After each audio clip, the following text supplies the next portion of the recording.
Hi, Parag here. So we have a very unique subject. In the sense is I've been teaching you the lifts, but now this time I will teach you how to teach kettlebells to a novice lifter. So that's why it's very unique. Now, if you are a student or maybe if you are a coach, you can still teach something like your specialty, kettlebells, dumbbells, or barbells to someone. And when you teach someone, you also become a master in the process. And that is why I personally feel is that when you're teaching someone, you have to really work on very few points rather than mastering a lot of things, so that point wise you can move ahead and you can actually master that subject. So how to teach kettlebells to the novice lifter is for the beginners. And what happens is many people fail to first understand that what is the main requirement. The first thing is why. So I say that, for example, if you are a novice and if you have not lifted any weights, or that's the first case. Second is if you are novice to kettlebell lifter, but you are not novice to strength training, so you have lifted dumbbells or barbells. So there are two categories.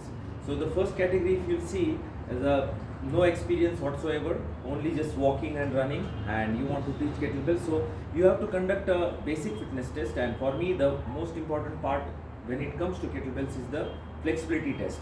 So for flexibility test, we use foam roller, PVC pipe, and if required, a bench.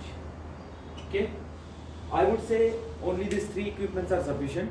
And before you teach kettlebells, even to try to do like maybe a sumo squat, or maybe goblet squat, or maybe two arm press, or maybe clean and press, or any movement with kettlebells, I would strictly suggest you to first go through this process for at least 2 weeks.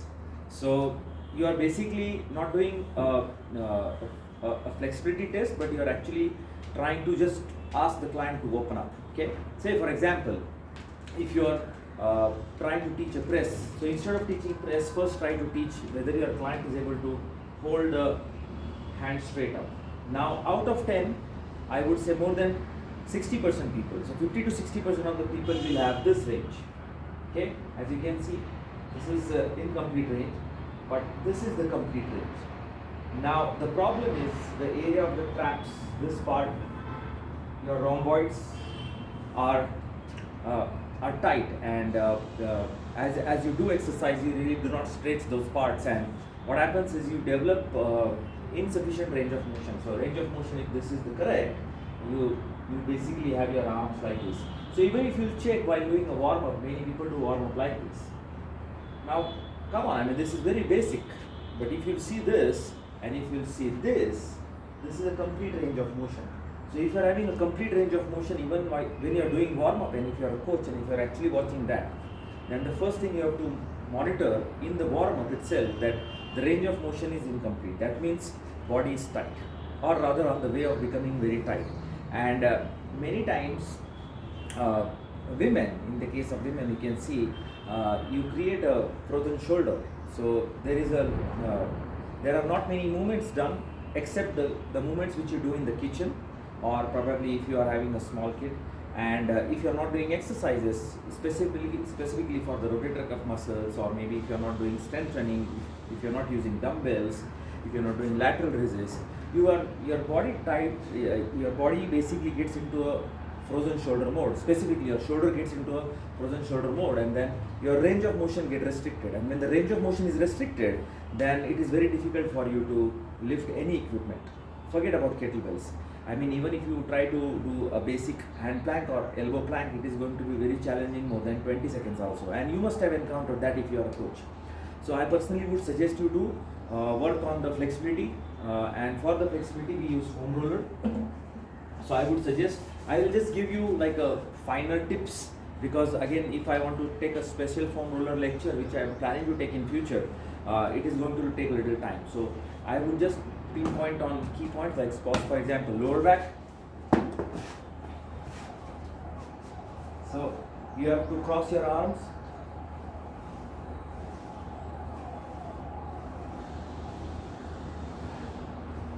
Okay.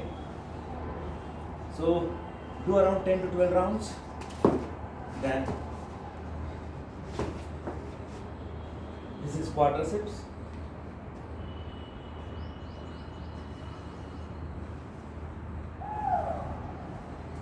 And extended to hip flexors.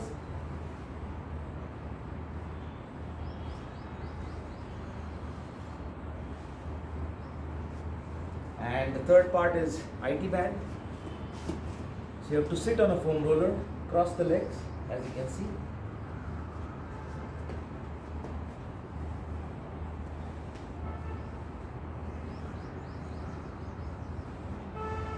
Okay.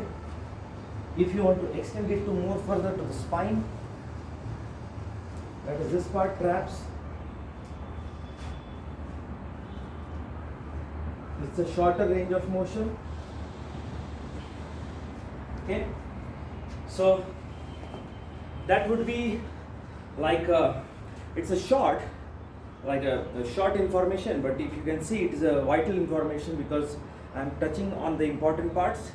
And typical rounds, how much you would take, say around 15 to 20 repetitions, couple of sets. And the most important part would be to start the foam rolling before even starting the warm-up. So say you come to the gym and just take a foam roller, okay, and just get started. Now foam rollers also come in different types, it's plain simple, and you have foam rollers with the abrasions, so that's the second level. So I would suggest you to go on with a simple foam roller, and then it is basically how your clients feel. Now what does foam roller does, basically releases the myofascia, and it is different than the stretching. So like for example, if you are taking massage, I think out of 10, again only maybe 1 or 2 people take regular massage, and massage is so very important, but we really ignore that part, and we really try to blame our workouts, but we need to understand that what things are missing when you're doing workouts.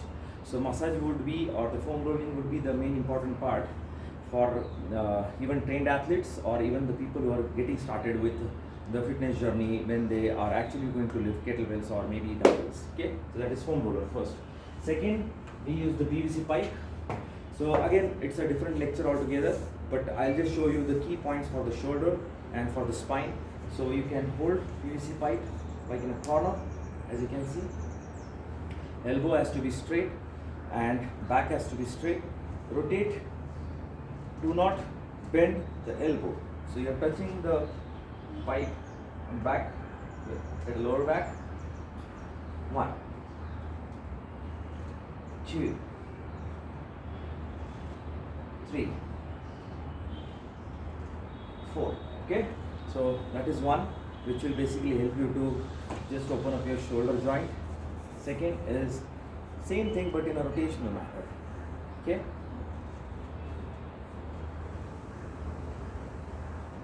so you can do say 10 reps forward, 10 reps reverse. And for the spine, you can hold in front of your shoulders and then dip yourself down between the hands and up. 1, 2, 3, 4, 5. That's for the T spine. That's a thoracic spine mobility. So you can use this basic movement with the PVC pipe, which will basically allow you to get a bigger range of motion for your upper back.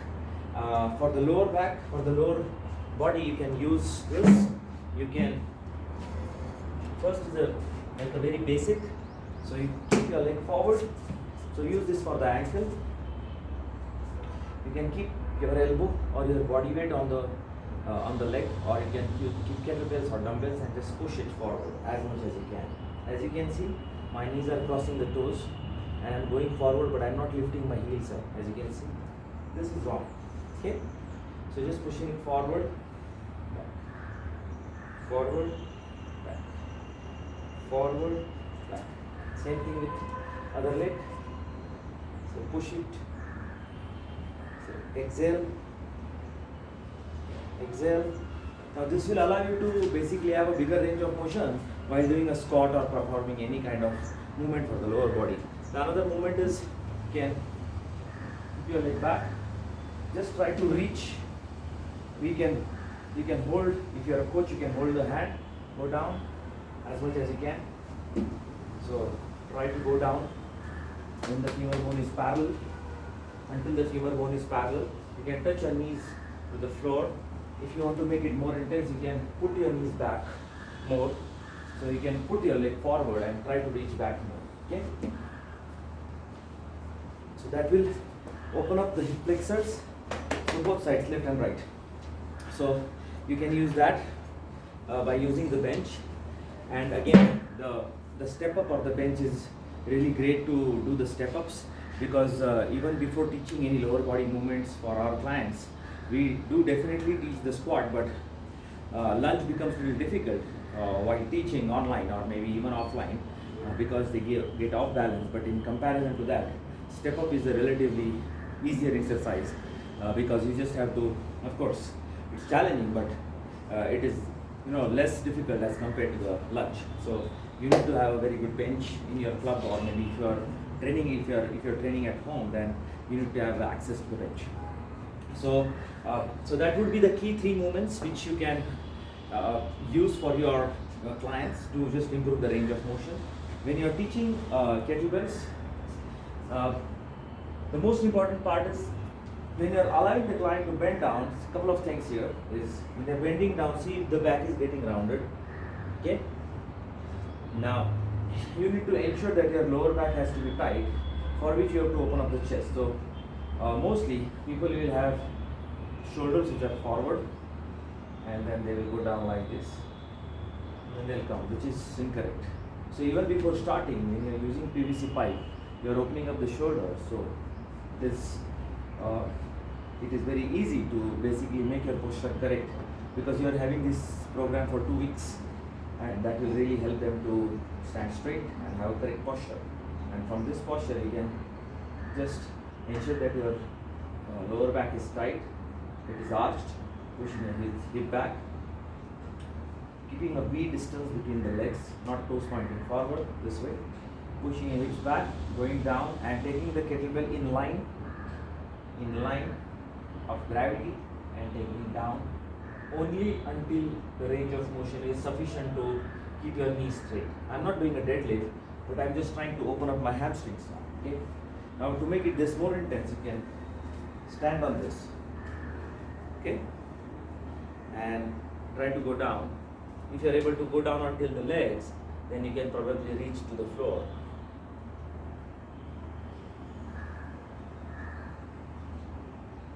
And once you're at that point, wait there for 30 seconds. You can actually get a very good stretch on the hamstring, which is once again a very good for opening up.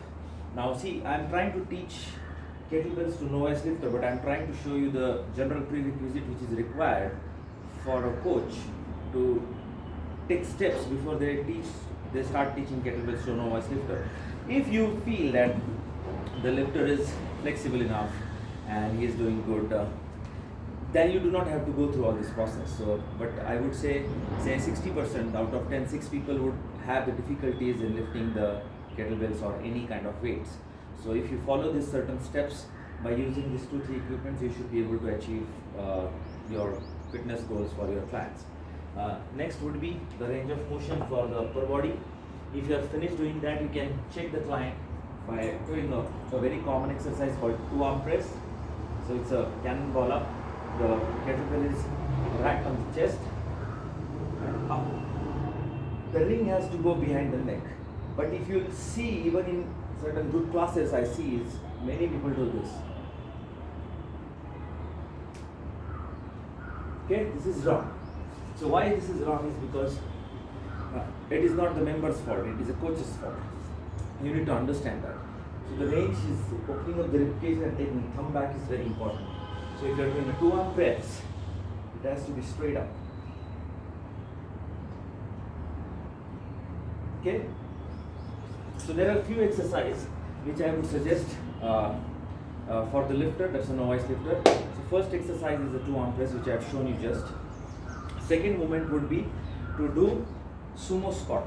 Now why I say sumo squat? 2 things. One is it's relatively simple. Sumo is a bigger stance, base of support is bigger, so the client is in more a confident zone. Rather than this movement, it's bigger squat. Keep the kettlebell in line with the heel, back has to be straight. You are working also on the abductors, okay, when you're going down. So your body is correct, straight, sitting down, coming up, okay, back has to be straight. Inhalation, exhale. Touch up. Now here you can follow a couple of things. Many people will do this. So again, this is collapse of the foot, knees are inside. So you need to use the bands across the knee and allow them to open up. So it's basically opening up and then allowing them to do the squat. So you can find those resistance band probably on the Amazon. Maybe if you want to ask me about this after this lecture, you can ask me. I can share some pictures or maybe link. So that is very important when you are doing these kind of exercise, especially sumo squat. Exhale when you come up. Exhale when you come. Okay. So that's a sumo squat for the. So first I have shown you 2 arm press. Second is sumo squat. Third would be a suggestion would be to do good morning, basically based upon the range of motion. So you have to hold kettlebell on right side with left arm. Okay. Pick it up and back. Elbows pointing forward. Looking forward, back has to be straight. Distance between the legs will be hip width. So it's wider. Yes. 1, 2, 3. Okay. Now ensure that